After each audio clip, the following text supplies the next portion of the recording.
Good morning. धार्मिक व्यक्ति वो होता है जो जीवन के सत्य को जैसे तथ्य हैं वैसा ही वह स्वीकार कर ले।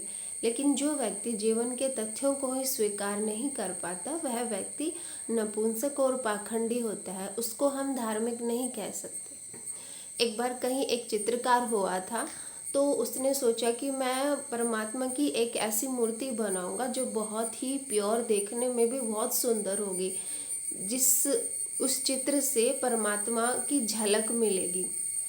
तो उसने बहुत जगह विचरण किया, सभी जगह खोजा, लेकिन उसे ऐसा आदमी कहीं नहीं मिला।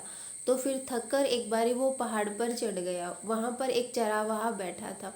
तो उस चरावाहा को देखकर उस व्यक्ति ने अपना एक सुंदर सा चित्र बनाया और वो चित्र बहुत बिका। सभी लोगों को वो चित्र इतना पसंद आया कि सबने अपने घरों में वो जो चित्र है उसको टांगा।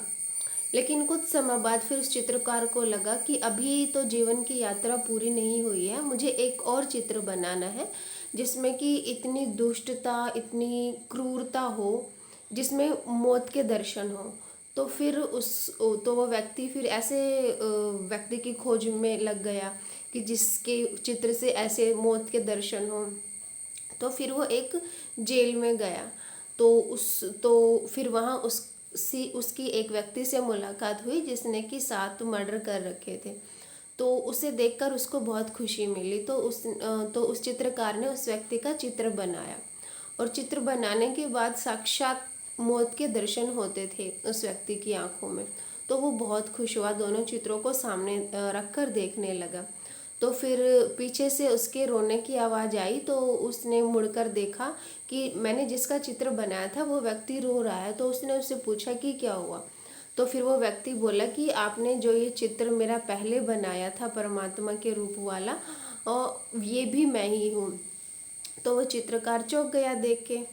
तो इस कहानी से हमें ये शिक्षा मिलती है कि मनुष्य के भीतर दोनों ही रूप होते हैं। एक जन्म का भी, एक परमात्मा का भी रूप होता है और एक मृत्यु का भी रूप होता है।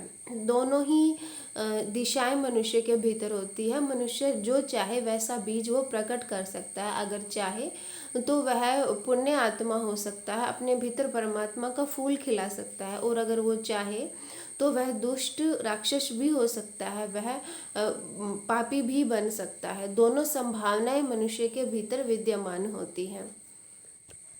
अब ये कैसे संभव होगा कि आदमी जो है वो परमात्मा की मूर्ति बने, कैसे वो अपने अंदर फ्लावरिंग करे। अब फ्लावरिंग करने की ऊर्जा एक ही है। चाहे तो हम उस ऊर्जा का प्रयोग करके ऊपर उठ सकते हैं और चाहे हम उस ऊर्जा को बाहर निकाल सकते हैं सेक्स के थ्रू। अब जब सेक्स के थ्रू व्यक्ति की शक्ति जो है वो कमज़ोर हो जाती है। अब अगर व्यक्ति कमज़ोर हो गया तो वो ऊपर उठने के लिए उसको गति कैसे मिलेगी, और सेक्स में वो अपनी सारी एनर्जी को खो देता है। और अगर उसके पास एनर्जी ही नहीं बचेगी, ऊर्जा ही नहीं बचेगी, तो वो जीवन के नए आयाम कैसे छुएगा। क्योंकि सेक्स को तो हम, और सारी जो उसकी पावर है वो जीवन की ऊर्जा की, वो सारी मनुष्य जीवन भर उसका दमन करता रहता है। लेकिन दमन करने का परिणाम ये हुआ कि उसका सारा जीवन विषाक्त हो गया। फ्लावरिंग तो उसके जीवन में कहीं कोई हुई नहीं, उल्टा वो और ज़्यादा नरक में हो गया। आप पशुओं के प्रकृति को देखिए जाकर जंगलों में, कहीं पर भी किसी भी पशु की आंखों में इतनी जहर भरा, इतनी क्रूरता नहीं मिलेगी जितना कि मनुष्य की आंखों में होता है, जितना कि मानव ने अपने अंदर जहर भर लिया है। और ये जहर इसलिए ही उसके अंदर इतना हो रहा है क्योंकि जो हमारी जीवन ऊर्जा थी उसको दबा लिया। उसको दबाना नहीं था, उसका रूपांतरण करना था। दबाना सहज सरल होता है, लेकिन रूपांतरण करना थोड़ा कठिन होता है। मनुष्य देखने में तो लगता है कि वो मानव है, लेकिन उसके भीतर बहुत गहरे में पशुता और क्रूरता भरी हुई है। कोई भी मनुष्य जब अकेला होगा तो वो इतना पाप नहीं करता, लेकिन जब वो भीड़ का हिस्सा हो जाता है तो भीड़ में उसकी कोई आइडेंटिटी नहीं होती, उसकी कोई पहचान नहीं होती। तो मनुष्य को मौका मिलना चाहिए। अगर हम किसी भी इंसान को खुला छोड़ दें तो वो केवल क्रूरता ही करेगा, वो केवल पाप ही करेगा, वो केवल लड़ाई झगड़े दंगे ही करेगा, कोई भी वो पुण्य का काम नहीं कर सकता। क्योंकि मनुष्य को सदियों से हमने बांध रखा है, सदियों से हमने उसको दबा रखा है। आदमी ने सेक्स को दबाने के कारण ही खुद को बांध लिया है। क्योंकि किसी भी पशु में ये देखने को नहीं मिलता कि वो 24 घंटे सेक्स में रहता है। पशुओं का एक समय होता है, एक ऋतु होती है जब वो संभोग में उतरते हैं। लेकिन मनुष्य एक ऐसा जीव है जो 24 घंटे सेक्स में रह सकता है। अभी तो हम अपने काम से इतने डरे हुए हैं कि हमने पशुओं को भी कपड़े पहनाना शुरू कर दिया गया है। मनुष्य तो अपनी जो अपना नंगापन है वो कपड़ों में छुपाता ही है, लेकिन ये नंगापन हमारे जीवन पर इतना हावी हो गया है कि हमने जानवरों को भी कपड़ों में लपेटना शुरू कर दिया है। कोई भी पशु अपनी निर्दोषता में, अपनी सरलता में बहुत सुंदर होता है। किसी भी पशु को अगर हम देखें तो हमें ये ख्याल भी नहीं आता कि वो नंगा है, उसको कपड़े पहनाने की ज़रूरत है।